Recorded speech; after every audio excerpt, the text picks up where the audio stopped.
Hello students, welcome back to Shubham lecturer channel. तो student, जिस topic का आपको था इंतजार वो मैं लेकर आ चुका हूं।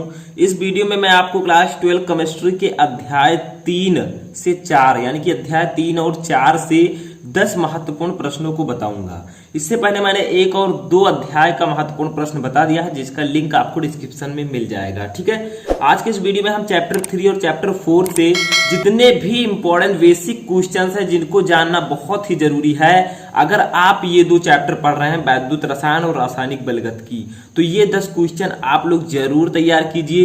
इस 10 क्वेश्चन में कुछ ऐसे बेसिक चीजें हैं जो कि इस चैप्टर को पढ़ने में बहुत ही मददगार यानी कि हेल्पफुल होने वाली हैं। ठीक है, अगर आप इन चैप्टर को पढ़ रहे हैं या पढ़ने वाले हैं तो इन 10 क्वेश्चन को जानना बहुत ही ज्यादा जरूरी है। तो करना क्या होगा, आपको सिर्फ वीडियो को लास्ट तक देखना है, वीडियो को लाइक कर देना है, बाकी मैं आपको अच्छे से समझाने का प्रयास करूंगा।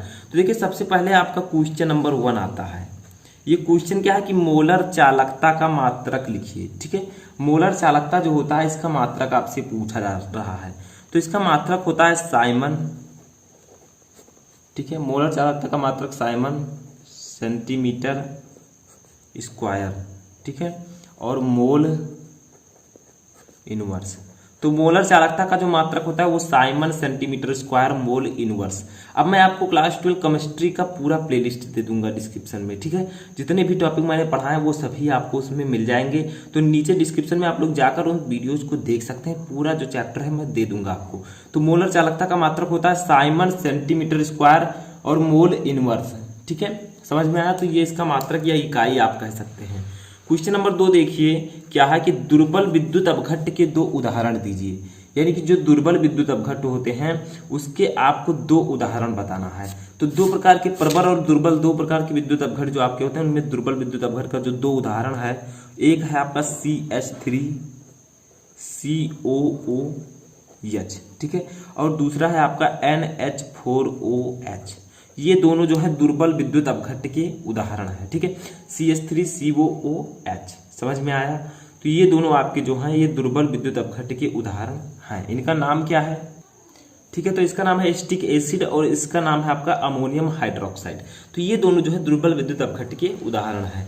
इसके बाद में क्वेश्चन नंबर 3 हमारा आता है कि विशिष्ट चालकता की इकाई क्या होती है, यानी कि जो विशिष्ट चालकता का मात्रक। देखिए, इकाई या मात्रक दोनों एक ही होते हैं। ठीक है, अगर इकाई पूछा जाता है तो आप लोग मात्रक समझ सकते हैं, दोनों मतलब एक ही होते हैं। तो विशिष्ट चालकता का सीधा सीधा हमसे मात्रक पूछा जा रहा है। तो इसका मात्रक जो होता है वो होता है साइमन। ये सब मैं आपको पढ़ा चुका हूँ, लिंक आपको मिल जाएगा डिस्क्रिप्शन में। प्लेलिस्ट लिखा होगा class 12 chemistry all video playlist, उसमें आप जाकर इन सभी वीडियोज को आसानी से समझ सकते हैं। ठीक है, वैसे मैं यहाँ पर छोटे छोटे क्वेश्चन बता रहा हूँ जिसको समझना बहुत ही जरूरी है, तो इसको समझ लीजिए। तो साइमन सेंटीमीटर इनवर्स, या फिर आप एक तरह से और इसे लिख सकते हैं महो। ठीक है, महो सेंटीमीटर इनवर्स। तो ये दोनों जो है विशिष्ट चालकता का मात्रक या फिर विशिष्ट चालकता की इकाई है। ठीक है, साइमन सेंटीमीटर इनवर्स या फिर आप लिख सकते हैं मोहो सेंटीमीटर इनवर्स। ठीक है, दोनों में से किसी को भी लिख सकते हैं। समझ में आ रहा है? तो इस प्रकार से आपको छोटे छोटे क्वेश्चन जो है मैं प्रोवाइड कराता रहूंगा। तो इस चैनल पर नए तो चैनल को सब्सक्राइब कर लीजिएगा, वीडियो को लाइक जरूर कीजिएगा। ठीक है, ताकि मैं आपको बहुत अच्छे अच्छे वीडियो प्रोवाइड करा सकूँ। इसके बाद में हमारा जो अगला क्वेश्चन है वो है मोलर चालकता का सूत्र क्या होगा। जो मोलर चालकता होता है, मैंने आपको मोलर चालकता का मात्रक बताया ऊपर। ठीक है, Simon centimetre square mole inverse. अब पूछा जा रहा है कि मोलर चालकता का सूत्र क्या होगा। तो इसका सूत्र जो होता है स्टूडेंट, मोलर चालकता को हम डिनोट करते हैं लैम्डा एम से। ठीक है, मोलर चालकता तो लैम्डा एम से हम इसे डिनोट करते हैं क्वेश्चन नंबर 4 में। तो लैम्डा एम यानी कि मोलर चालकता बराबर आपका होता है कप्पा। ठीक है, यह कप्पा है इंटू 1000 अपान नॉर्मलता। ठीक है, यानी कि मोलरता। ठीक है, तो जो मोलर चालकता का सूत्र होता है ये लैम्डा एम जो है ये मोलर चालकता है बराबर कप्पा इंटू 1000 अपान मोलरता। अब मोलरता मैं आपको ऑलरेडी पढ़ा चुका हूँ। अब यहाँ पर कप्पा क्या है इसको समझ लेते हैं। ठीक है, कप्पा जो के दिया गया है ये क्या है। तो स्टूडेंट जो कप्पा है आपका ये विशिष्ट चालकता है, जिसको मैं पढ़ा चुका हूँ, ठीक है। तो मोलर चालकता बराबर कप्पा इंटू 1000 पर मोलरता, जिसमें कप्पा है आपका विशिष्ट चालकता, जो कि मैं ऑलरेडी आपको पढ़ा चुका हूँ। मोलरता ये भी मैं पढ़ा चुका हूँ। तो इस सूत्र को आप याद रखिएगा, ठीक है। अगर आप देखना चाहते हैं तो उन वीडियोज को भी देख सकते हैं, लिंक आपको प्लेलिस्ट का डिस्क्रिप्शन में दे दिया जाएगा। अगला देखिए तुल्यांकी चालकता का सूत्र क्या होगा। अब देखिए मोलर चालकता का सूत्र तो हम लोग जान गए क्या होता है। अब तुल्यांकी चालकता का जो सूत्र होगा वो क्या होता है, ठीक है। तो देखिए तुल्यांकी चालकता का सूत्र क्या होगा, तो इसको हम डिनोट किससे करते हैं, उसको हम लैम्डा एम से डिनोट करते हैं, इसको हम डिनोट करते हैं लैम्डा ई क्यू, ठीक है। ई क्यू से हम डिनोट करते हैं तुल्यांकी चालकता को। तो जो लैम्डा ई क्यू है ये तुल्यांकी चालकता है, ठीक है। तुल्यांकी चालकता बराबर होता है कप्पा इंटू 1000 अपान, वहां पर मोलरता था, यहाँ पर नॉर्मलता है, ठीक है। तो याद रखिएगा जो मोलर चालकता होता है उसको लैम्डा एम से डिनोट करते हैं, जो तुल्यांकी चालकता होता है उसको लैम्डा ई क्यू से डिनोट करते हैं। इसमें होता क्या है, दोनों में कॉमन क्या है, कप्पा इंटू 1000 दोनों में है, कप्पा इंटू 1000 इसमें भी है, ठीक है। नीचे इसमें मोलरता है, मोलर चालकता में नाम से देखिए मोलर चालकता, तो नीचे मोलरता, और यहाँ पर तुल्यांकी चालकता है तो नीचे जो होगा आपका नॉर्मलता होगा, ठीक है। समझ में आया। तो इस प्रकार से ये सूत्र होता है। तो ये 5 क्वेश्चन तो आपको वैद्युत रसायन से थे। अब हम देखेंगे रासायनिक बलगतिकी से क्वेश्चन। तो देखिए जो हमारा अगला क्वेश्चन है यानी कि 6वां क्वेश्चन, ठीक है, वो है कि अभिक्रिया का वेग स्थिरांक क्या होता है, यानी कि अभिक्रिया का वेग स्थिरांक क्या है। तो देखिए इसका हमें डेफिनेशन लिखना है, तो कैसे लिखेंगे, तो देखिए स्थिर, ठीक है, ताप पर किसी, याद रखिएगा इसको अच्छे से लिख लीजिएगा आप भी, स्थिर ताप पर किसी अभिक्रिया का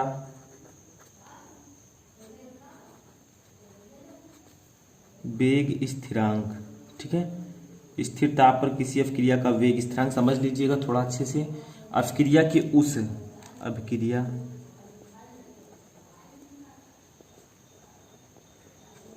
के उस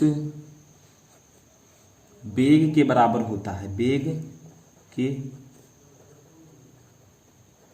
बराबर होता है जब प्रत्येक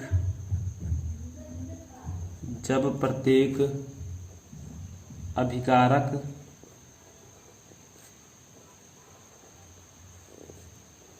की सांद्रता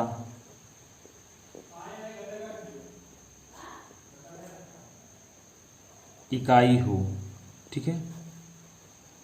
यानी कि इसका डेफिनेशन क्या होगा कि स्थिर ताप पर किसी अभिक्रिया का वेग अभिक्रिया के उस वेग के बराबर होता है जब प्रत्येक अभिकारक की सांद्रता इकाई हो, ठीक है।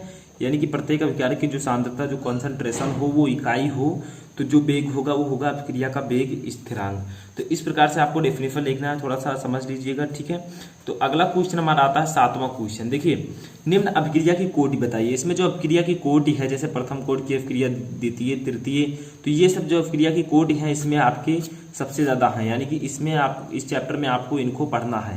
तो देखिए एक अभिक्रिया दी गई है, मैं प्रथम कोटि, द्वितीय, तृतीय और एक आणुक अभिक्रिया, ठीक है, सभी मैं पढ़ा चुका हूं। तो प्लेलिस्ट जो मैं दूंगा उसमें आपको मिल जाएगा। तो देखिए ये कौन सी अभिक्रिया है, N2O5 = 2NO2 + ½ O2, ये किस कोटि की अभिक्रिया है, ठीक है, आपसे पूछा जा रहा है। तो देखिए इसको आपको लिखना है। तो क्वेश्चन नंबर 6 आपका जो है 7, ठीक है। तो क्वेश्चन नंबर 7 है, ये प्रथम कोटि की अभिक्रिया है, ठीक है, प्रथम कोटि की अभिक्रिया, ठीक है। तो ये जो है आपकी प्रथम कोटि की अभिक्रिया है, याद रखिएगा। अब प्रथम कोटि की क्यों है, क्योंकि जो इसमें अभिक्रिया का वेग, ठीक है, केवल N2O5 की सांद्रता पर निर्भर करता है, यानी कि जो अभिक्रिया का वेग है वो केवल इसी अभिकारक की सांद्रता पर, केवल एक अभिकारक की सांद्रता पर निर्भर करता है, इसलिए एक है, तो ये प्रथम कोटि की अभिक्रिया है, ठीक है। अब देखिए अगला क्वेश्चन हमारा आता है 8वां क्वेश्चन। देखिए ये क्या है, ठीक है, तो इसको समझ लेते हैं। तो देखिए क्वेश्चन नंबर 8 हमारा है कि किस प्रकार की अभिक्रियाओं के लिए आणविकता, यानी कि कोटि तथा आणविकता, तो यहां पर हम लिख देते हैं क्वेश्चन में, ठीक है, कोटि तथा, ठीक है, यानी कि किस प्रकार की अभिक्रियाओं के लिए कोटि तथा आणविकता समान मान रखती है, यानी कि ऐसी कौन सी अभिक्रिया हैं जिसमें कोटि और आणविकता समान मान रखती है, कब रखेगी, ठीक है। तो ये जब रखेगी जब यदि अभिक्रिया, ठीक है, यदि अभिक्रिया एक प्राथमिक प्रारंभिक, ठीक है, प्राथमिक प्रारंभिक अभिक्रिया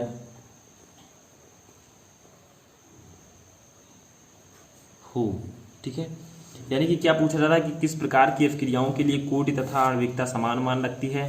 तो यदि अभिक्रिया एक प्राथमिक प्रारंभिक अभिक्रिया हो तो कोटि तथा आणविकता जो है ये समान मान रखती है, ठीक है। इसके बाद में हमारा अगला क्वेश्चन है क्वेश्चन नंबर 9, ठीक है। ये क्या है कि किस CH3COO, ठीक है, C2H5 प्लस H2O जो कि आधिक्य में है HCl, इसका जो है अभी प्रेरक है, ठीक है।